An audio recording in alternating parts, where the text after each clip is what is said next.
This is our last video in our Business of Beekeeping free course. And this video is just a final summary and a lot of things that I just would like to share with you that I couldn't fit into some of the other topics. So what I'm going to do is just talk about the 5 things I did right when starting my beekeeping business and the 10 mistakes I made along the way that I hope you learn from. So I'll start with the things I did right. One of the things I did right that I didn't intend to do, but I worked for another apiary. This allowed me to see how honey packing companies work, how large commercial apiaries work, and to see what I liked and what I didn't like. I also got to give beekeeping tours and teach people about bees and see how the beekeeping education and ecotourism end of things also went. I also got to know a lot of beekeepers. I started my own beekeeping association in town. I met a lot of beekeepers. I talked to beekeepers when I was at farmers markets, and I got a lot of referrals from people, because when you're a beekeeper, people think you can do everything. You're offering pollination services and doing cutouts and doing comb honey and selling candles, and you don't. So when you have a focus and you get to know people and they know what you do, then when someone comes to them and says, hey, can you do comb honey, they can say, no, I don't do that, but here is a beekeeper I know who does. Which brings me to another point, which is to find a focus. You can do a lot of different things. I tried beeswax candles, I did comb honey, I did, chiave honey and just regular liquid honey. I did festivals, I did wholesale, I did beekeeping classes online and in person. I mean, I tried everything.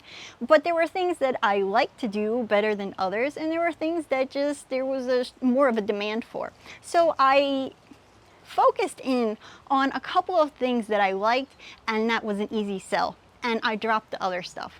And I highly recommend doing that too.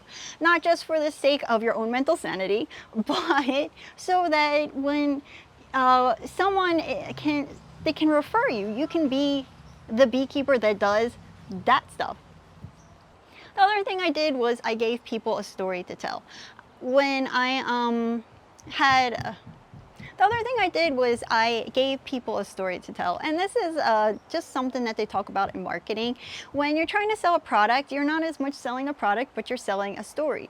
When people come to Hawaii, they're looking for something to bring back with them. And when they're home and they're missing Hawaii or nostalgic for that vacation, then sometimes they look to go buy that again.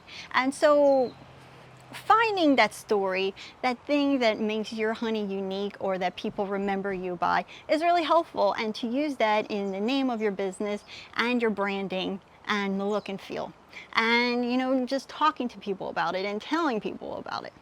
And the final thing I did, which took a while, and I didn't really know this was something to look for, but eventually I learned this from my husband in the business he runs, was to find a product that doesn't take your time. There's going to be, of course, honey sales, because that's a product of beekeeping. You're going to have honey no matter what, and that is very time consuming. And you can do beekeeping classes, but that is also time consuming. Most things in beekeeping take up quite a bit of time. You have to find a few things to supplement your income that aren't too time consuming. For me to start, that was falling back on my graphic design services. And I started doing social media and some graphic design for some apiaries because they were people I knew. And I could get a decent amount of money per hour by that. But then it was online beekeeping classes and selling beekeeping equipment to people that took my classes and bought bees from me. And when you start to sell products like this, then you're not just getting paid for your time. You can get paid for things that don't cost you time. You can buy a lot of equipment in bulk, and then you can sell it for a markup, and it's very little time to you. You're not making the equipment. It's just an investment of your money, and then you can make the money off of that markup. And that's when your business really has more potential to grow. Either that, or you're gonna have to start hiring a whole bunch of employees so they can start doing work for you. So those are the things that I did right. There are a lot of things that I did wrong. Of course, there's gonna be more of that. One was that I ignored the fact that my boss told me that the #1 income for their apiary was wholesale honey. And I wanted to make as much money as possible from each jar of honey because I didn't have a lot of hives. And so I thought that was really the best way to make money. But I was wrong, because it is a lot of work to package up each individual jar. People would go to my website and buy like a jar, and it was very time consuming. It was time consuming to take a case of honey to a store. All of these things just took forever, and it wasn't a good use of my time, which was limited even then when I didn't have kids and I was 100% self-employed. So I highly recommend wholesale, whether that is selling cases of honey to stores, or that is selling a barrel or 5-gallon buckets of honey to cafes and honey packing plants and larger farms. The next mistake I made was that I didn't do markets. I hated markets. I am not a huge people person. I like to do them once in a while. I did them for the apiary I worked for once in a while for an event. I had a roommate who had a heart attack, and he had a table at the farmer's market, so I worked the market for him once in a while. I gave him honey to sell at his table for me, but I never directly had my own table at a market week after week after week. And I regret that, because getting started, it is a great way to network.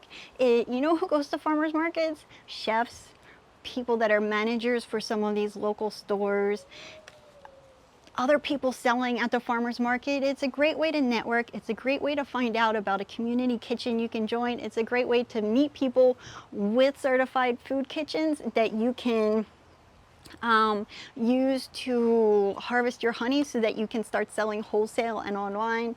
It is just a really great way to network. It might not be something you want to do long term, but I recommend doing it once in a while. I don't like the markets that lock you in and make you go week after week, because people don't buy honey every single week. It's not like when they're buying salad or coffee where they're just like might consume it every single day. People go through honey very slowly. Some people eat a lot of honey, but most people don't. And so it's better to do what this one company does, is they do a different farmers market on the island every single weekend. So they might be at the same market like once a month or so.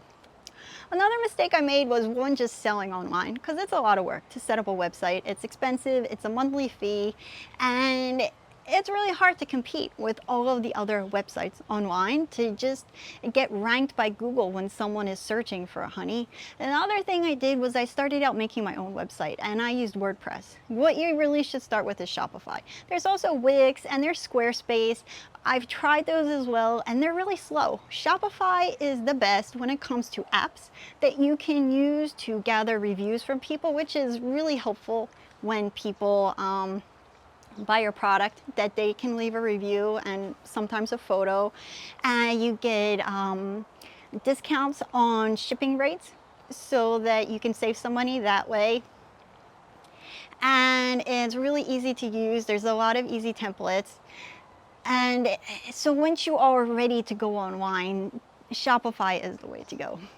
But don't go online to start. And if you really want to, try Etsy first, because there's tons of people already going to the Etsy website. And it's a lot easier than trying to get people to your website. Another mistake I made was that I focused too much on perfecting my product instead of marketing my product. As a graphic designer, this was part of my problem, but I wanted this product that was perfect, that was beautiful, that people would want to buy just because they thought it was cute, that stores would want to sell just because it looked nice. And I wasn't focusing enough time on just selling it. Don't worry too much on making your product perfect, because when it comes down to it, people aren't going to buy from you again if your honey doesn't taste good. So if you just have a really good tasting product, then that's much better than having one that looks perfect. And just start getting yourself out there, and as you start to make money and you start to sell, then you can put more money into perfecting the product, and maybe hiring a professional designer to make it look nicer, or paying for those fancier jars. Which brings me to my next point: don't have bad tasting honey. There is this honey that was just disgusting. I hated the taste of it, and it was always during a certain time of year. I think it was this wildflower, like a weed. Like when you would just walk through the grass by the hives during this time of year, it just smelled funny, and the honey that I harvested that time of year just didn't taste good. It was also during the Christmas berry harvest, which is a good tasting honey, so it really kind of tainted my honey harvest and made it taste pretty gross. It wasn't bad if you were mixing it with stuff, but it did not taste good when you were trying it on its own. Make sure you have good tasting honey, and if you don't, move your beehives so that you move them to a place with good tasting honey. You do not have to move beehives like 10 miles down the road. You can move them just a half a mile away. A quarter of a mile away might be enough to change the taste of your honey. And this is probably, this other point that I have is probably something that a lot of people struggle with, I would think, and that is to ask your friends and family of your community for help. I told my mom that I put a website up and was selling my honey, but I didn't really talk about it on Facebook or tell my friends and family, and I regret that because, you know, my aunt and uncle came to visit a couple years into having a website where I was selling my honey, and then a couple, like maybe a month or so later, I suddenly had like a month where I was selling $2,000 worth of product. And I was like, wow, look at all these people buying my honey. And then I found out that my Uncle Bill, after he visited, he sent an email to all his friends and coworkers, some of his coworkers and some of his family, and just said, I just visited Lourdes in Hawaii. I'm really impressed by how she just loves the bees and is helping them, and I want to share with you the website where you can purchase her honey and support her business. And you know, if only a few people do that for you, it can really help to give you some revenue right off the start to pay for all these expenses and to get you some reviews on your website. Next, it is really helpful to sell 3-packs and gift sets. Especially if you're going online, you just have a 1 honey jar on your website. People are going to buy just 1 honey jar. And even though they have to pay for that shipping for that 1 jar, which just seems kind of silly, it's still a lot of time for you to pack that all up. I mean, honey jars are, if they're glass, it takes a while to pack it all up. You have to make the label, you have to take it to the post office, and nowadays people expect things to be shipped out like within 24 or 48 hours. So if you're going to have jars on your website, either have big jars with a higher price point or sell a 3-pack of your honey. It might be like spring, summer creamed honey, or it might be just a 3-pack of the same honey, or maybe you just have the bigger jars of honey, or both. But I don't recommend having things with a really low price point on your website, unless it's something like chapstick that it doesn't cost a lot to make and it's not breakable and really easy to just throw in a box. In addition to just having like a 3-pack box, I mean, you can just sell them as a 3-pack. They don't have to come in a box. You can just say 3 jars, 3 9-ounce jars of honey for $30. The other thing you can do is have little packages, and this is especially important for the holiday season, to have like a little bag or like a little basket that's wrapped up that is like, you know, for the relaxing gift set, which might be like a thing of tea, a little wooden swizzle stick that costs $1, a couple jars of honey, and package that up. Or it might be like, you know, the health and body care, and it might be like a hand salve or a candle and a couple jars of your honey, and package that all up so that you have like some things with a higher price point, especially when shipping things out from your website. At farmers markets, it's always also good to have this so that you have some higher price point items to sell. Next, don't forget to have sales. Price your products a little bit higher if you want, and if they don't sell, have a sale, or have a flash sale where you have a really steep discount for just a little bit of time. Sell your honey, like give it away for cheaper once, and then hook people in if you have a great product. If you don't have a great product, then, you know, get a great product so that you can hook them in.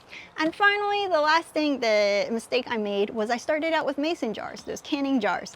One, I mean, they have bumps on them, so it can be a pain to find the solid ones that you can put a label on.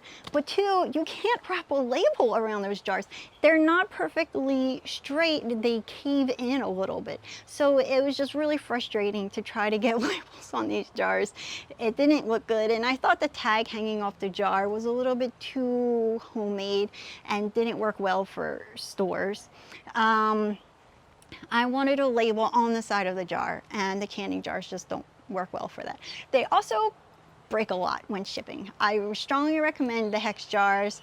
I mean, you know, honeycomb is hexagon shaped, but also they ship really well. You can pack a lot in really close together, and they very rarely break when shipping. So those are the things I did right and wrong. I hope this helps you on your journey to starting your beekeeping business. Please leave comments about other things that you'd like to learn and other lessons you've learned along the way. Thanks for watching, and I'll see you next time.